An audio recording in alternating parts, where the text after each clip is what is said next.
साहिबान मेहरबान कदरदान, खोलता हूं अपनी कहानियों की दुकान। और आज की कहानी का शीर्षक है 10वीं फेल और इसके लेखक हैं अजय राज सिंह।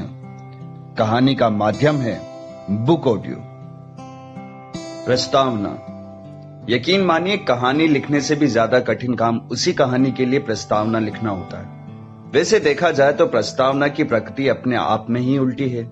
ये किताब का वो हिस्सा है जो कहानी लिखने के बाद लिखा जाता है, पर लोग कहानी पढ़ने से पहले पढ़ते हैं। प्रस्तावना तूफान आने के पहले का सन्नाटे जैसा होता है, उस खामोशी सा जो आगे होने वाली हलचल की नींव रखता है। किसी भी कहानी की सबसे अच्छी बात यह होती है कि वो बस एक कहानी है, या तो किसी की सिर्फ एक कल्पना या किसी का कोई बीता हुआ कल। मेरा मानना है कि किसी भी कहानी का सिर्फ एक संस्करण नहीं होता। हाँ, लिखने वाला एक लिखता जरूर है, पर पढ़ने वाला हर व्यक्ति अपने हिसाब से अपना खुद का संस्करण बना लेता है। कुछ लेखक के विचार के इर्द गिर्द तो कुछ उसकी कल्पनाओं के परे ही, कुछ बेहद अलग। ये कहानी सच है या काल्पनिक, आपको तय करना है। इसका किसी भी व्यक्ति, जीवित अथवा मृत से कोई भी संबंध है या नहीं, आपको तय करना है। ये कोशिश सफल है या असफल, आपको तय करना है। क्योंकि अब जो पढ़ेंगे उसे मैंने लिखा जरूर है, पर वो संस्करण आपका अपना है। मैं तो सिर्फ एक माध्यम हूं आपकी कहानी का। तो फिर मिलते हैं कहानी के उस पार। अध्याय 1, बीज गणित। जब दुनिया में पहली बार किसी ने किसी का नाम रखा होगा तो क्या रखा होगा? आधे घंटे से सोच रहे हैं, पर कोई जवाब जैसा जवाब नहीं मिल पा रहा। खैर, मायसेल बबलू शुक्ला।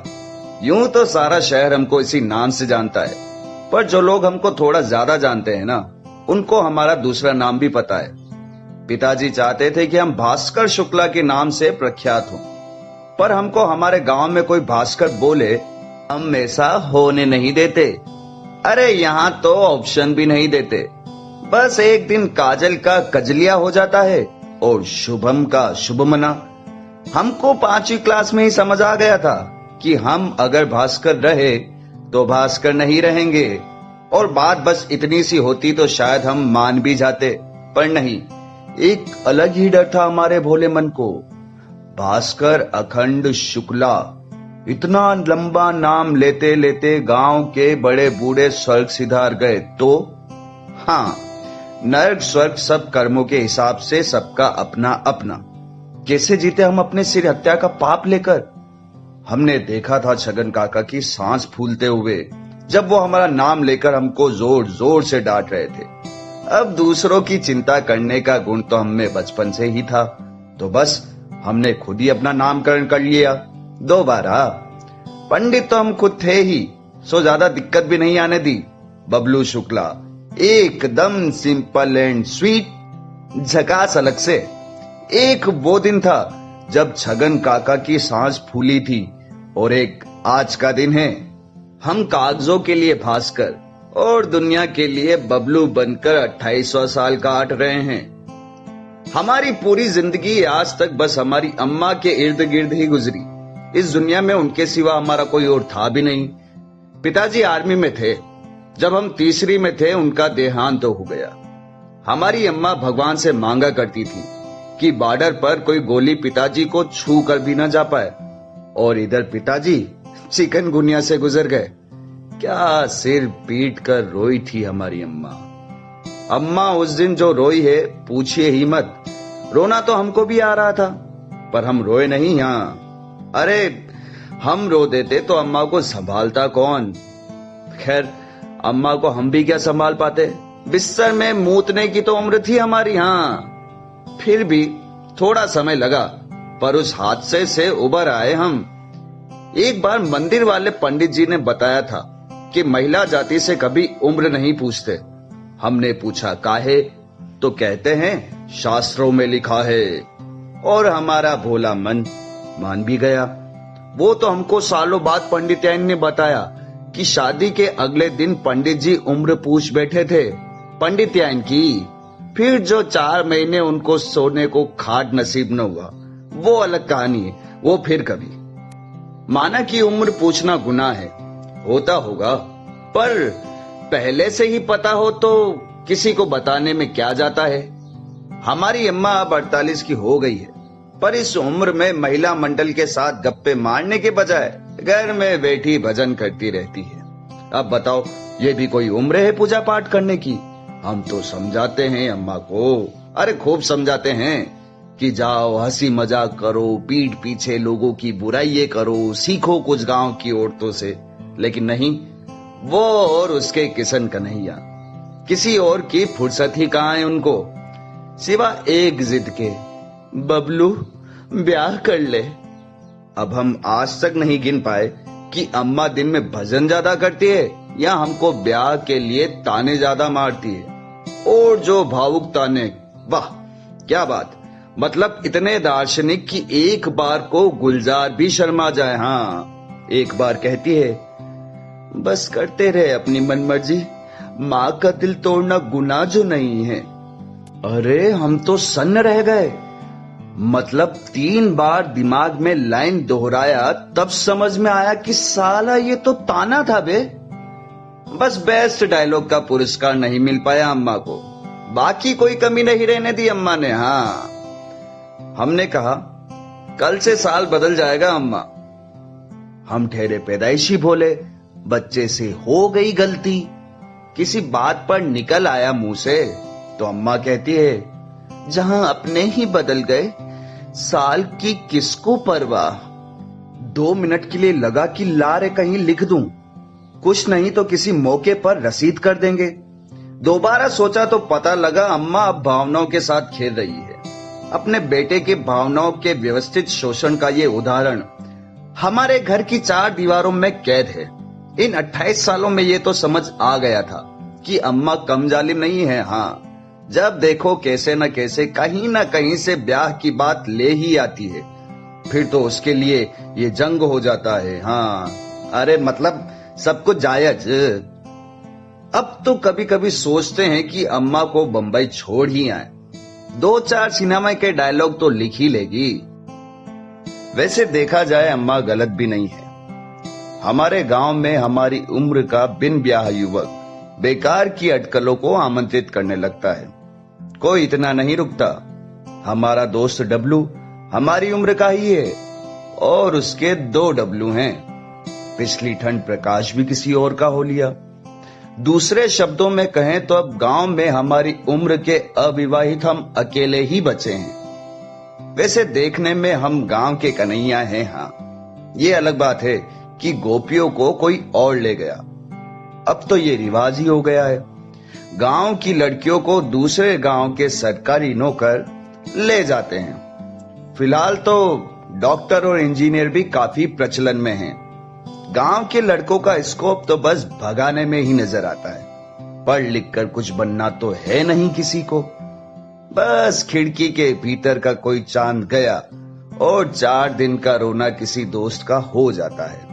फिर जो कुमार विश्वास जी के ओहो हो कोई दीवाना कहता है का माहौल बनता है, वो तो कोई पागल ही समझता है। ऐसा है कि 4 दिन तक दोस्त समझाते हैं गहरा प्यार रहा होगा, या शायद सच में गहरा प्यार रहा होगा, पर जो चौथे दिन के बाद मुंह से मेरी चाहत को दुल्हन तू बना लेना मगर सुन ले निकला, कनपट्टी पर 2 जनजनाहट भरी चमाट और विरह की सारी पीड़ा खत्म। अब देखा जाए तो ये भी बड़े धर्म का काम है भैया। हाँ, दोस्तों में तो होड़ मची रहती है कि ये पुण्य करेगा कौन।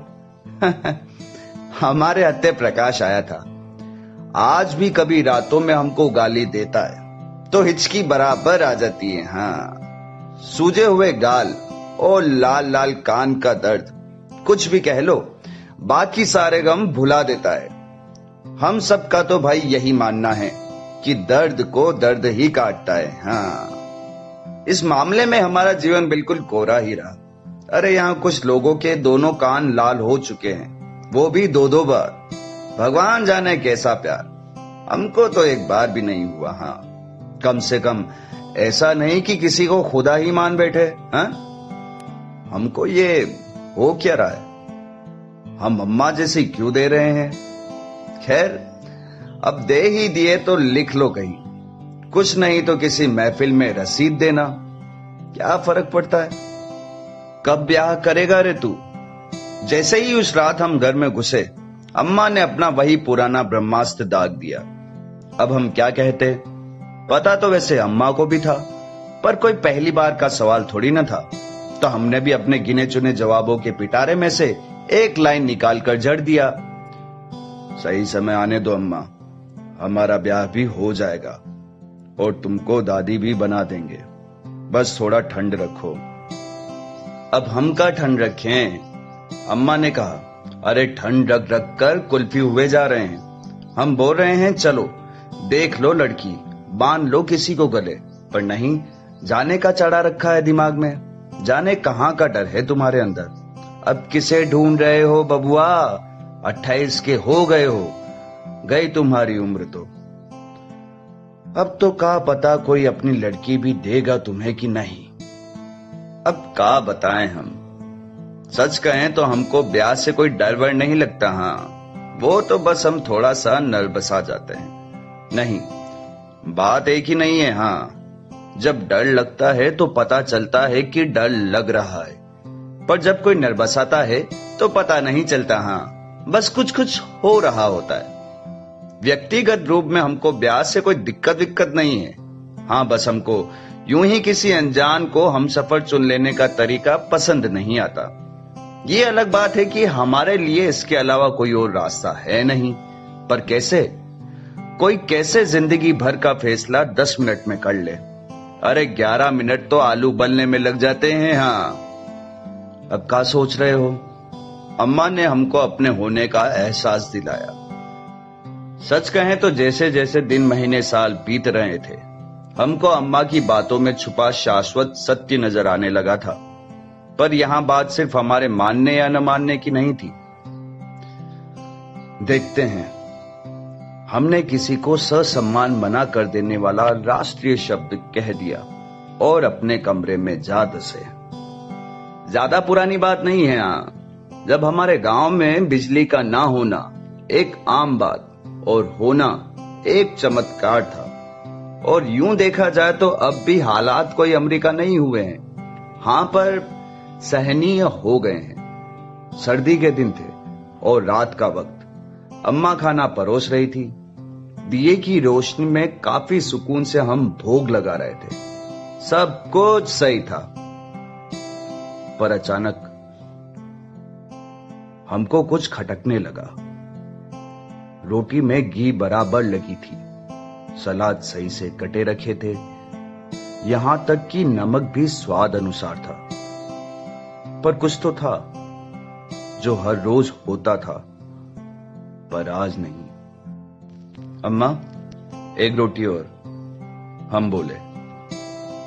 अम्मा कोने से उठी, रोटी लाकर थाली में रखकर फिर वहीं बैठ गई, चुपचाप।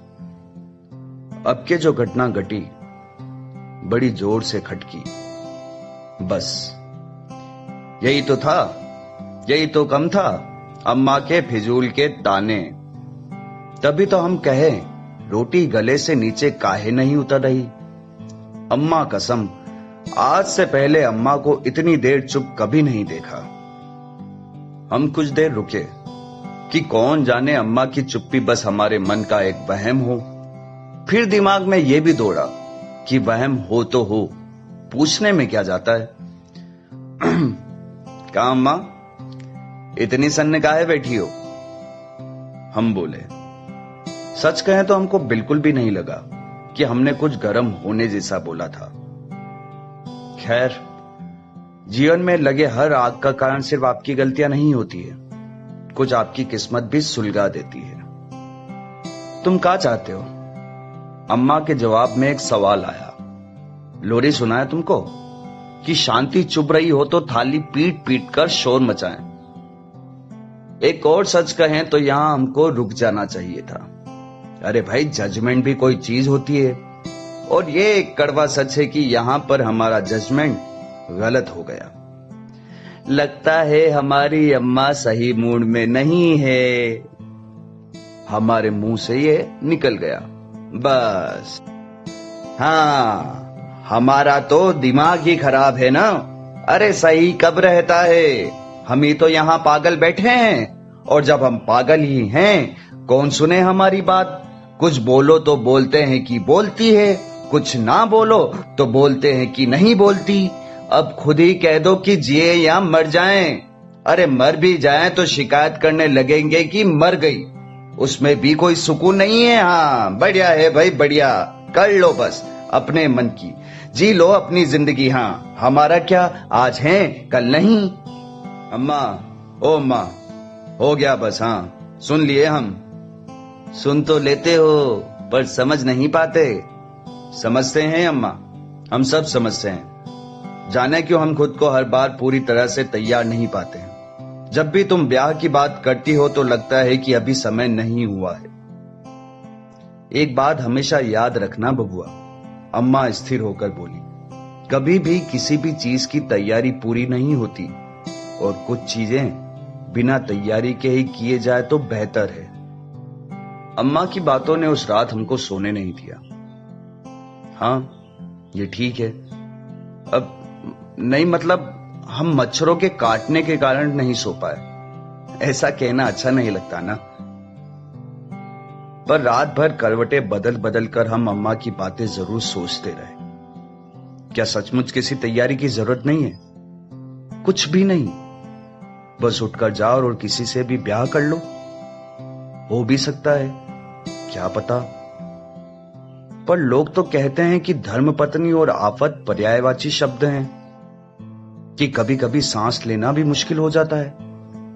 एक बार आगे बढ़े तो वापसी का कोई मौका नहीं होता।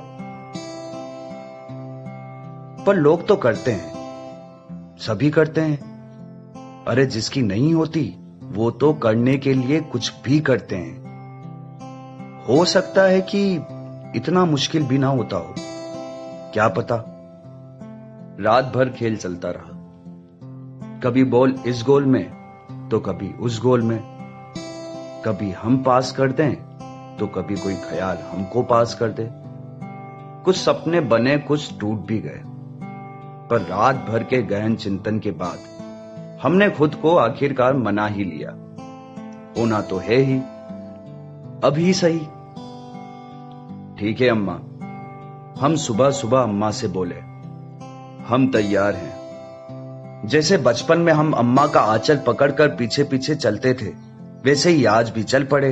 हमको लगा अम्मा अब कुछ बोलेगी, पर नहीं। फिर लगा अब कुछ बोलेगी, पर नहीं।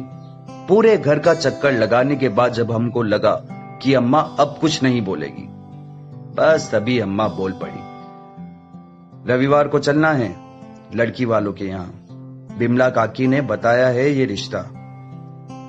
हम तो आज उनको भी मना करने वाले थे, पर अच्छा है समय रहते तुमको अकल आ गई। इतना जल्दी? हम लगभग चीखे। काहे? अभी तो कहा तुमने कि तैयार हो। अब हम भी क्या कहते हैं, ये जो भी हमारे साथ होने वाला था हमने ही तो चुना था। ठीक है ठीक है, आने दो रविवार, देख लेंगे। हम मुंह बनाकर बोले, वैसे हम तैयार तो नहीं है, पर क्या है ना कि कुछ चीजें बिना तैयारी के ही किए जाए तो अच्छा है।